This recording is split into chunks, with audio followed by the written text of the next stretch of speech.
Good morning, viewers. I'm Rabia Akhtar. I'm Director, Center for Security Strategy and Policy Research at University of Lahore. I'm here once again with a short session with Professor Dr. Rajesh Rajagopalan. He is a professor of international relations at JNU and chairs Center for International Politics, Organization and Disarmament, School of International Studies at JNU.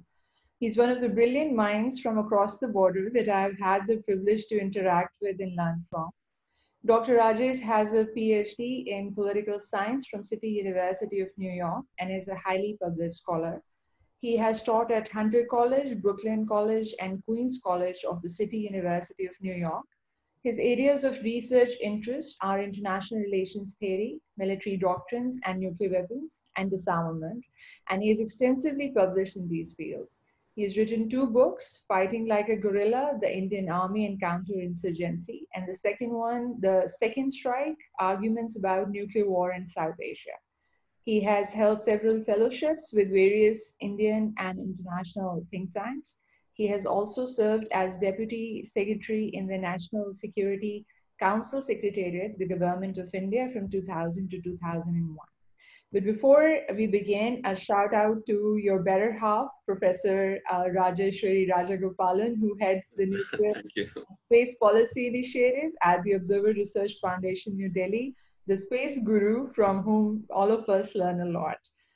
So welcome, Professor Rajesh. A very good morning to you. In our brief... Thank you, Dr. Akhtar.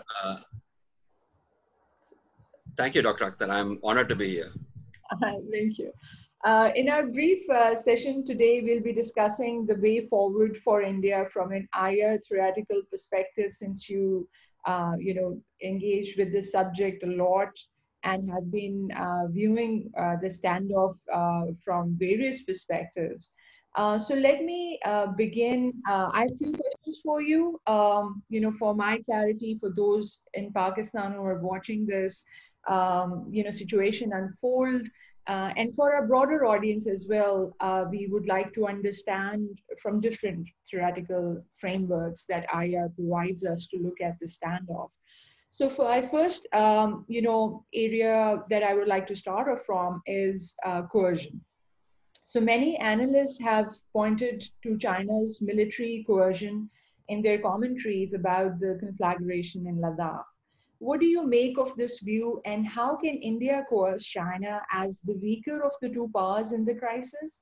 Do you think coercion is even the right prism to analyze either China's steps or India's responses? Schelling coined the term compellence to define the coercive threat or use of power in order to get an adversary to change its behavior. Coercion, therefore, is different from the use of brute force to completely defeat an adversary, because it aims to modify the behavior of an opponent, ideally through threats, at most limited and demonstrated use of force. So is this the right prism to analyze the current standoff? Over to you, Professor Rajesh. Thank you again, Dr. Akhtar. I think coercion may be useful in understanding this current crisis, but you're right when you began your question by saying, how does India coerce China, considering that India is the weaker of the two countries? One caveat that I would add there is that though India is weaker, and I've repeatedly argued that India should acknowledge and understand the consequences of its own weakness relative to China, but that is in terms of the overall balance of power. In terms of the specific order of battle around the LAC, India does have some advantages. It is a lot more equal than what the overall balance of power is, and that might change in the future, but at least for the present, India does have some advantages, and China does have some disadvantages, especially in terms of air power, because of the nature of the terrain, because of the altitude and things like that.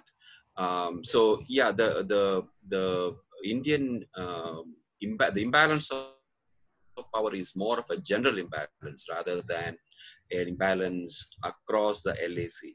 Having said that, I would also say that India does not have, at best, India has roughly comparable power in terms of its military forces across the LAC. Definitely does not have enough for a coercive strategy against China.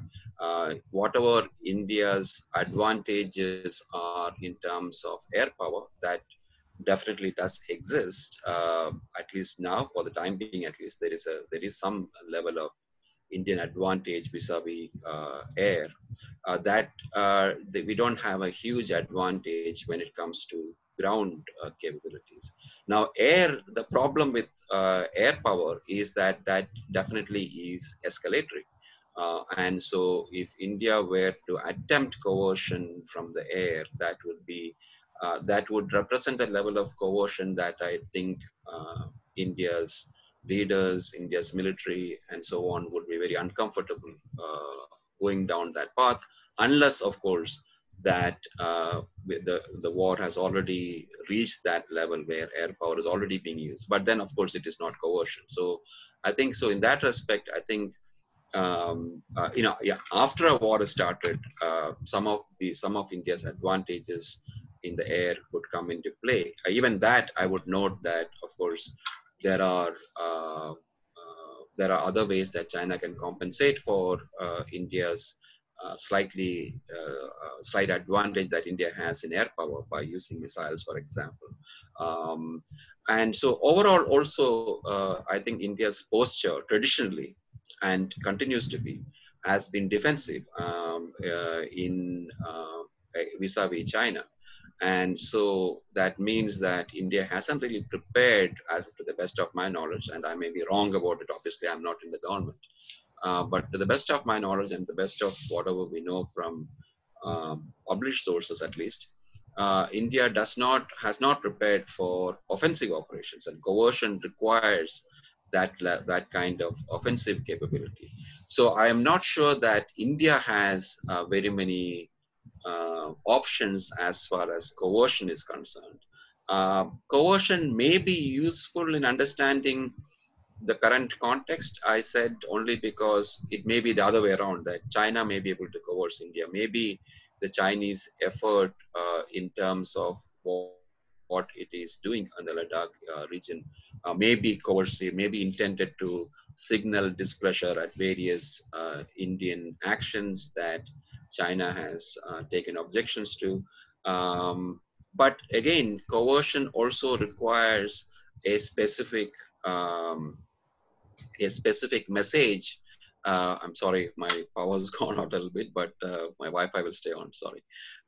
Coercion also requires a specific objective. That is, there has to be some objective in terms of what China wants. And so that signal has to come through to India before India can respond, obviously, to that coercion. So it will be difficult to coerce somebody without telling them what it is that you want them to do, right? I mean, and so signaling in coercion is an important element. And that's one of the problems that India is facing, as we have been debating over the last couple of months. There is great lack of clarity in New Delhi, at least in the open, amongst the strategic community, as to what exactly China's intent is. Now, I do not know, obviously, whether China has indicated what it wants India to do in its dialogue with the government of India, diplomatic as well as military dialogues that they have been having for the last several weeks.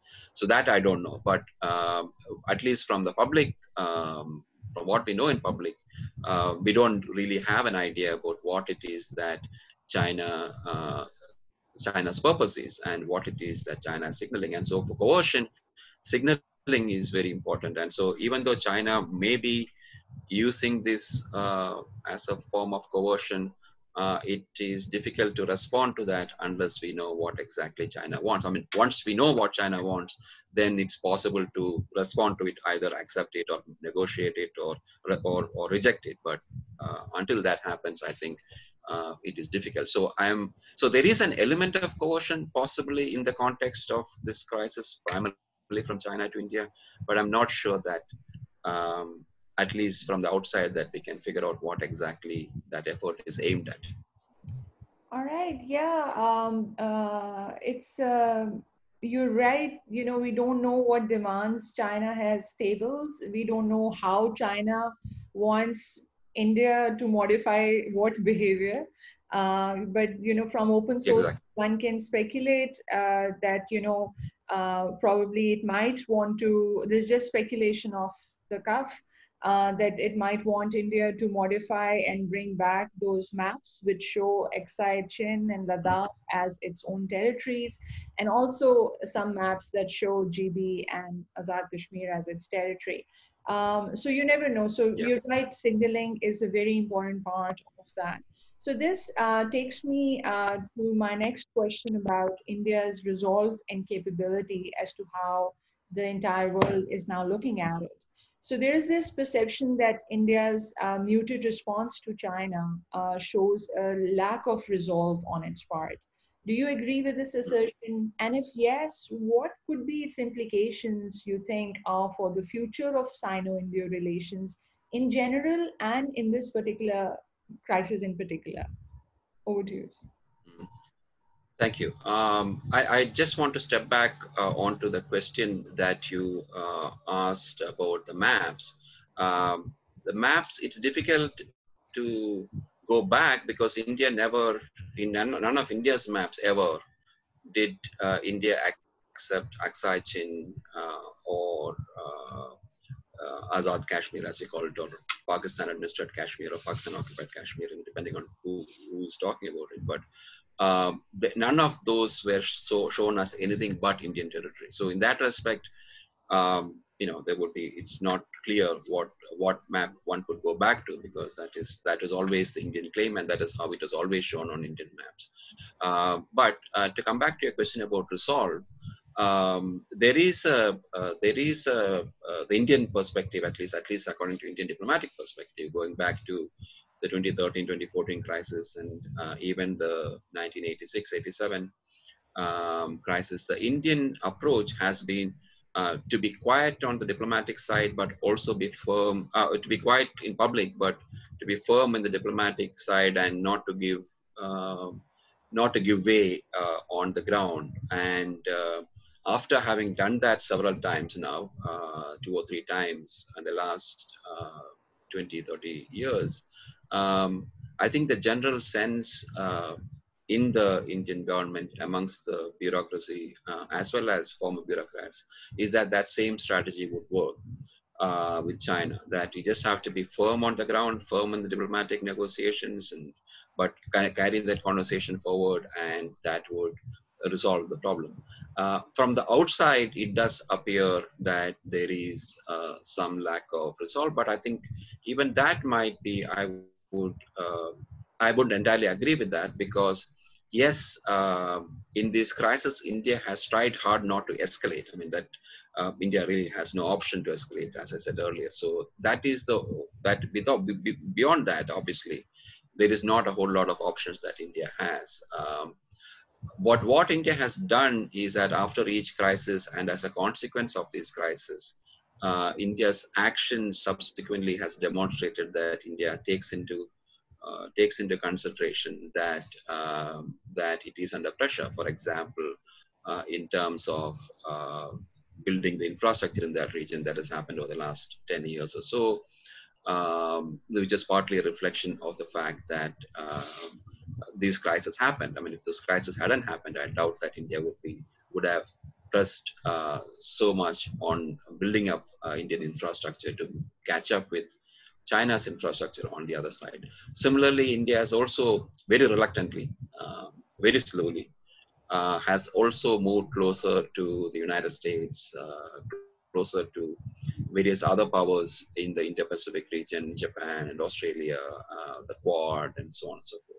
So I think that resolve in terms of doing, I think what, even if it's reluctantly, I think it is far more slower and much more reluctantly than I personally would have preferred. But nevertheless, I think it has shown that it has that kind of resolve. Within the crisis, I think it is difficult to show resolve because the only way you can do that is by escalating, and India really does not have very many options there. Fair enough. I would take your assessment on the face value, and there's much insight there. This helps me move to my next question, which is about balancing. So, how and to what extent will this standoff affect India's external balancing efforts to counter the Chinese threat? How will India juggle strategic autonomy and strategic proximity with the United States? You know, it has always had that, you know, those grand notions of strategic autonomy and strategic proximity. And I know there is a very fine balance that India would have to strike. How will India move forward from your perspective to balance, you know, these two notions and external balancing of China? Over to I you. think that is, I mean, you put your finger on the number of the problem that India faces, which is that um, India is not a power that is very weak. I mean, India does have certain amount of capacity. And over the years, India has built up an internal balancing capacity by building up its military capabilities um, on the border, creating almost an entirely separate army for dealing with the China border and so on. So it does. The problem, of course, is that because it has that capability, it has always assumed that it did not require external balancing, that it can manage China on its own. Um, and what the last 10 years or so has shown is that, especially given the massive and growing disparity between India and China in terms of the larger balance of power, that internal balancing might not suffice. And so India has moved to bolster India's internal balancing efforts by not exactly external balancing, but in the direction of external balancing, let's say. So by building closer ties with the United States and, as I said, other countries in the Indo-Pacific. This is difficult. I think there are problems with external balancing also, even though I don't see very many options that India has outside of it. But I also recognize that external balancing is not easy. States don't like to do external balancing because obviously when you do external balancing or aligning with other countries, you lose a little bit of your autonomy to some extent. Your interests and their interests have to coincide. There are always all of these problems that we recognize in IR theory in terms of, uh, you know, problems of abandonment, problems of commitment, things like that that come in when you align with other countries. So there is, and moreover, given that there are many countries involved. I mean, India can't just align with the United States. There are other countries also involved. And the more the countries, the greater the problems of alignment. And my favorite example always has been Napoleon, the effort to balance Napoleon, despite the fact that Britain, in the early 1790s tried, it took 6 coalitions before all the countries could join together against Napoleon, even as Napoleon was rampaging across Europe. So it's not easy to create alliances, and it is definitely not easy when an anchor like the United States of such an alliance, the commitment of that anchor itself is in doubt, and so external balancing is extremely difficult. And so I think I wouldn't, even though I think India has no choice but to balance externally, I also recognize that it is difficult and it is hard work and it comes with risks, and it comes with all kinds of other uh, burden sharing problems and things like that. So yeah, I mean, I think India will continue to move towards an external balancing, towards a greater balance within the balance, as it were, between internal balancing and external balancing include more external balancing components within its overall balancing strategy. But it also, it is not, you're right, I mean, when you're, the strategic autonomy problem is there because any kind of external balancing would require that there is some sacrifice. But I think fairly minimal, but there is some sacrifice in terms of your autonomy. That is one reason, like I said, states don't prefer not to, unless they have no choice, prefer not to do external balancing. Brilliant. This was exactly the IRA perspective that I wanted on this issue because there's a lot of talk on it. And this also helps me make a segue into China's own balancing strategies. And I would like your perspective on that. So, at a time when China's assertiveness is seen as a common threat, what is the future of anti China alliances? How will these alliances, you see, balance off the ones China itself is making through its economic connectivity initiatives? And China's outreach Mm-hmm. with Bhutan, China's outreach with Nepal, CPEC in Pakistan, looking for space to influence in Afghanistan, Iran. So all of these are, China's own sphere of influence. And do you see this rising as a group, um, uh, to balance China using this group to balance itself against the anti-China alliances? How do you, is there some sense to this? How do you look at it? Yeah. I mean, it's a fascinating question because one of the arguments, for example, made by people who support in the US strategy, at least, of offshore balancing is the idea that regional powers will balance against any rising hegemon. And so the US should let regional powers balance against the rising hegemon before the US steps in, and the US should step in only if that fails. And so the problem with China is, of course, that China can do the same thing in reverse, which is that regional balancing efforts also has problems because each of these powers has their own regions. So India has its own region where India is the dominant power and therefore it scares all of its neighbors, which means that China also has a way of balancing against India by using smaller neighbors of India to balance against China. I mean, sorry, to balance against India. Similarly with Japan, with Korea, both South and North Korea worry more about Japan than they do about China. In Southeast Asia, similarly, there are countries that are closer to China and which have China has used very effectively to reduce the cohesion within groups like ASEAN. This is a kind of a very complicated game, and of course, add to that is the economic interaction, not just in the Belt and Road and CPEC and all of that, but of course also the fact that most of the countries which are now trying to balance against China also have very strong economic relations or fairly important economic relations with China. This is not a problem that we've had to deal with in the last great balancing sort of effort, which is the Cold War, because the economic systems were so completely independent of each other that this issue was not there.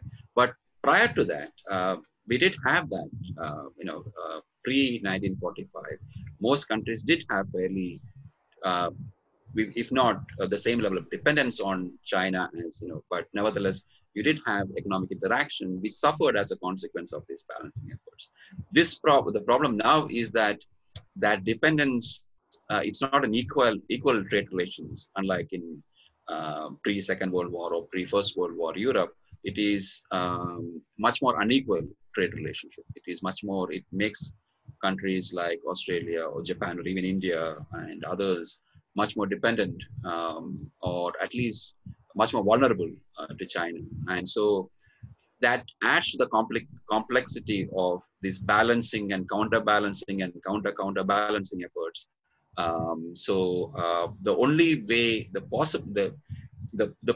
one possible future, therefore, would be not exactly decoupling, but some form of economic disintegration between China and all of these other countries. Again, if alliances are difficult, that is going to be even more difficult. And so I think creating an entirely new set of economic and trade relations between countries that are opposed to China is not going to be easy. So we can talk about possibilities of democratic alliances and things of that nature, but that is also going to be quite difficult, and it will take time to build those kinds of things. Yeah, so it's a complicated picture. There are balancings and balancing against balancing, and on top of that, added to that is the economic and trade linkages, which complicates things even more. Absolutely fascinating. I wish people who put things in, black and white with respect to India and China should listen to you, because in theory, a lot of it makes sense. But once, you try and apply that onto real life situations, it is very, very difficult to find answers because of the inherent complexity of this entire system. So one more question before I move to realism. So yeah, I had this great conversation with Dr. Tanvi Madan on her book. It's a fascinating book. And we talked about diversification. So I would want I think India is in a very difficult situation with respect to US and its expectations of India.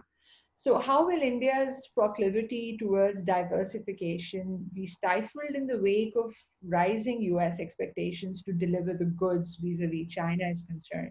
How will this factor, you think, will affect India's own careful navigation of ties with China? Because obviously it has a bilateral relationship with China, which is huge economic bilateral relations, for example. So like the one you've mentioned, which adds to the complexity. So how do you look at India rising up to meet US expectations, and should US have more realistic expectations of India rather than demanding a full throttle now against China? Over to you. Thank you. Yeah, I think China helps. I mean, 10 years or 15 years back, it would have been very difficult to imagine the kind of relations that India has with the United States that we have today. The kind of agreements that we have signed would have been unthinkable 15 years back. But I think slowly there is a recognition in New Delhi. And again, as I said in the last segment, very reluctantly. I mean, I don't think this is where India wants to be, but I think there is also a reluctant recognition that this is where India has to go. But having said that, like I said, the balance of obligations in any partnership, especially of a security partnership, is very, very difficult. And it is not easy, especially when you think about a country like India. I mean, a comparable case might be France and the United States, and France basically leaving the NATO because of its concerns about that balance of obligations. And the US has had those issues with not just NATO members, but also with other countries. To some extent, when Trump is talking about other countries exploiting the United States, taking taking the security that the United States provides, but not paying it enough, he's referring to that issue, which is about the balance of obligations. And this is not a new issue. I mean, even though nobody has made it as said it in as harsh a manner as Trump has, but the problem of burden sharing has been a long-standing one within NATO and within other U.S. alliances.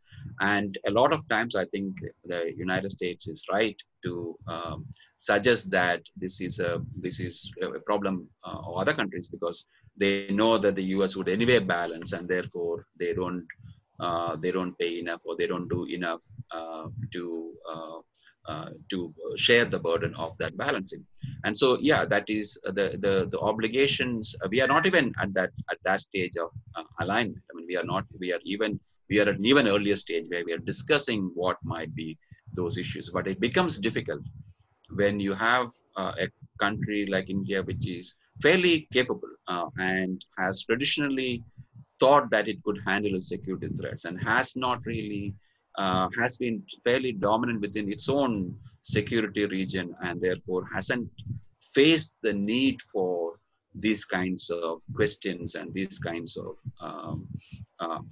even investigating or interrogating itself about what it is willing to do in terms of these sorts of obligations.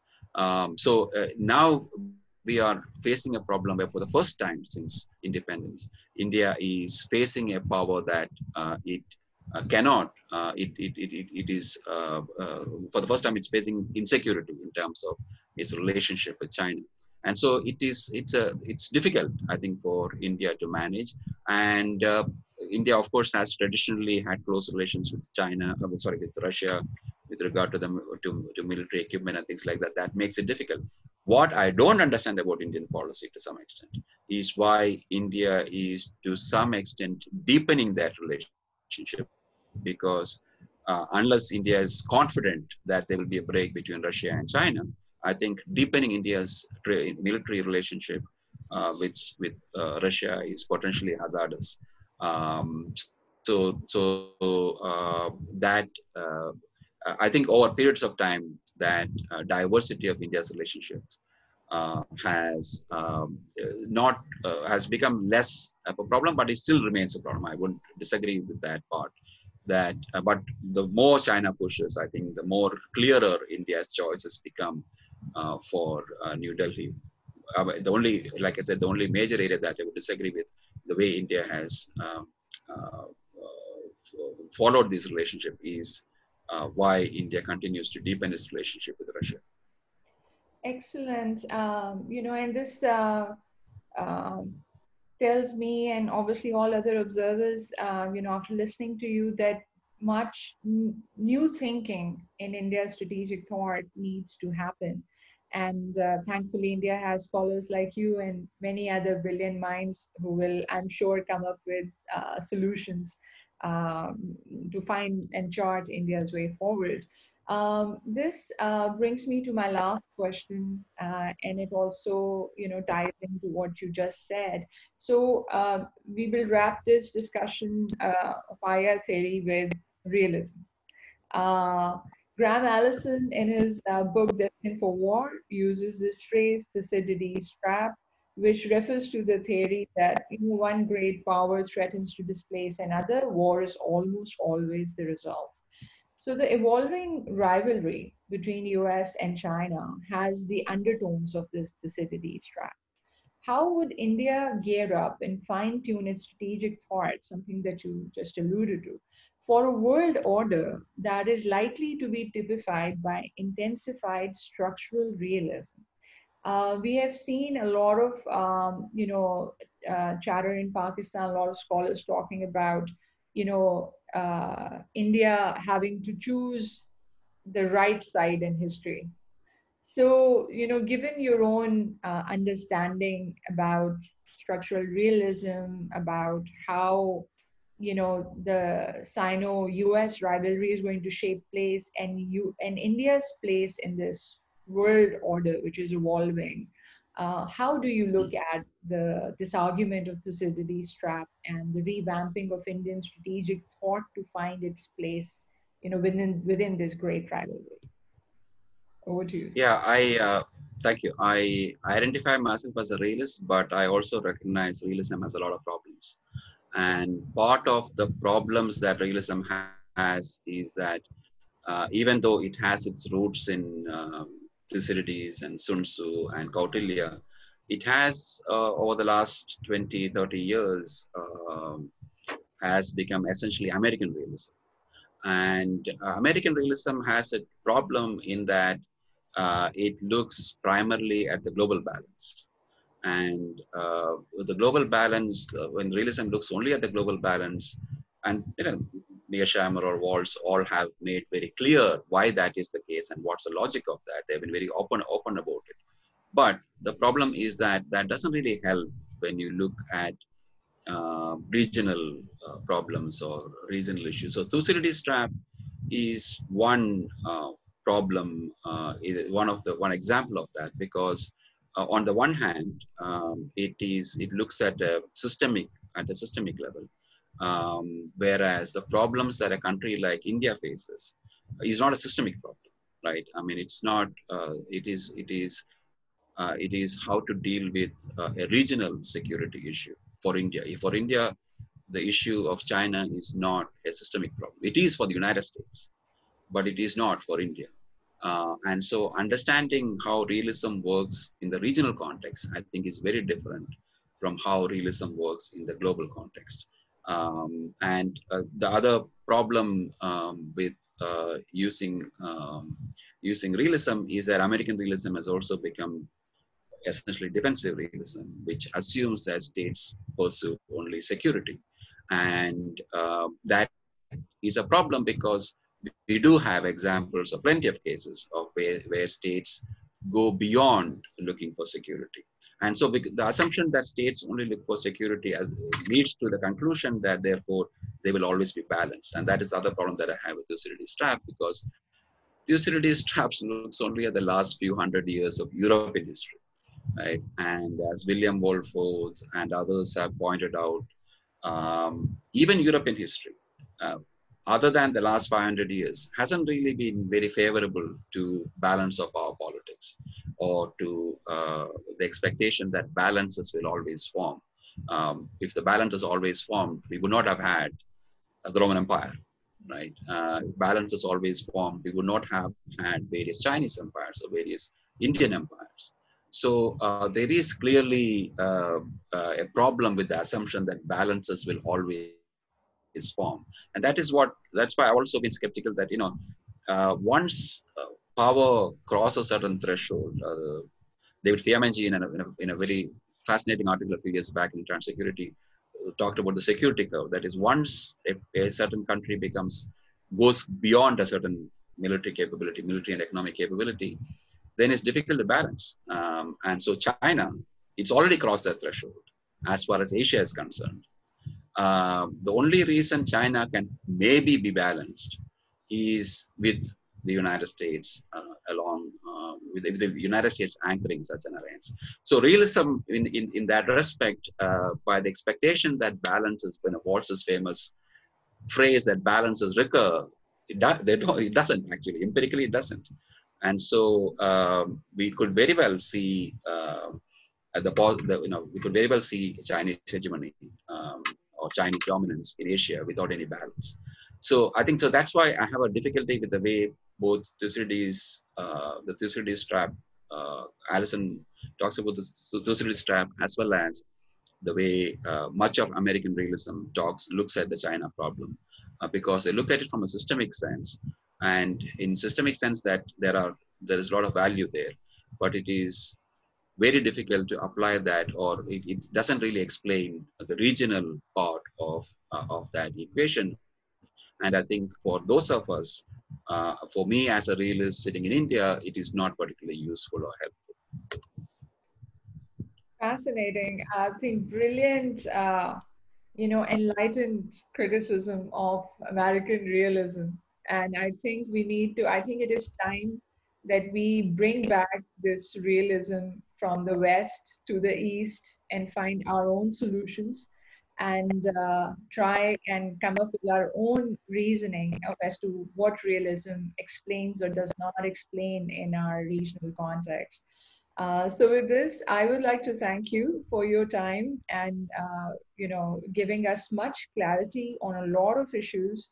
And the most interesting part for me from all of this was your own insights into how one can use as student of international relations some theoretical concepts and not just try and impose them, rather, use them in a manner which are helpful in explaining our situations, which we normally do not get from American analysts and realists for that matter. So thank you so much for your time and availability today. It's been a pleasure always listening to you, and this was really exciting. So thank you so much. Thank you, Dr. Akhtar. It's been an honor. Thank you. Thank you. Until we meet next time, take good care and say hi to Raju. Thank you. I will do that. Thank you. Thanks a lot.